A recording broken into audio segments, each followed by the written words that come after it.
آپ نے کہا کہ جو زیورات گھر میں آبادی عمومی طور پہ پہنتی ہیں 25 بات یہی ہے، اس کی حد ہے 7.5 کو نا کیا اس کی حد نہیں ہے کوئی؟ نہیں، میرے نزدیک اس کی کوئی حد نہیں ہے، جیسے ذاتی استعمال کی چیزوں کی کوئی حد نہیں ہے۔ آپ کے پاس ہو سکتا ہے ایک گاڑی ہو سکتا ہے 10، آپ کے پاس ہو سکتا ہے ایک مکان ہو سکتا ہے 4، آپ کے ہاں صوفے ہیں، دوسری چیزیں ہیں، کوئی حد نہیں اس کے اوپر۔ بس وہ استعمال کا زیور ہونا چاہیے۔ زیور بھی 2 طرح سے رکھا جاتا ہے، استعمال کا زیور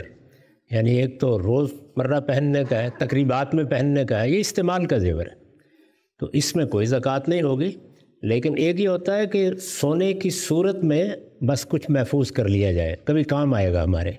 اس پر زکوٰۃ دینی چاہیے۔ مڈل کلاس عمومی طور یہ دونوں چیزیں کنسیڈر ہوتی ہیں، جب بھی تو زیور گفٹ کیا جاتا ہے خواتین پہنتی ہیں، ان کے استعمال بھی ہوتا ہے، اور کیا یہ بھی ہوتا ہے کہ ضرورت پڑے تو یہ آگے وہ تو آپ کی گاڑی کے بارے میں بھی ہوتا ہے کہ اگر کبھی بیچنی پڑ گئی تو کام آ جائے گی، لیکن وہ استعمال ہی کی چیز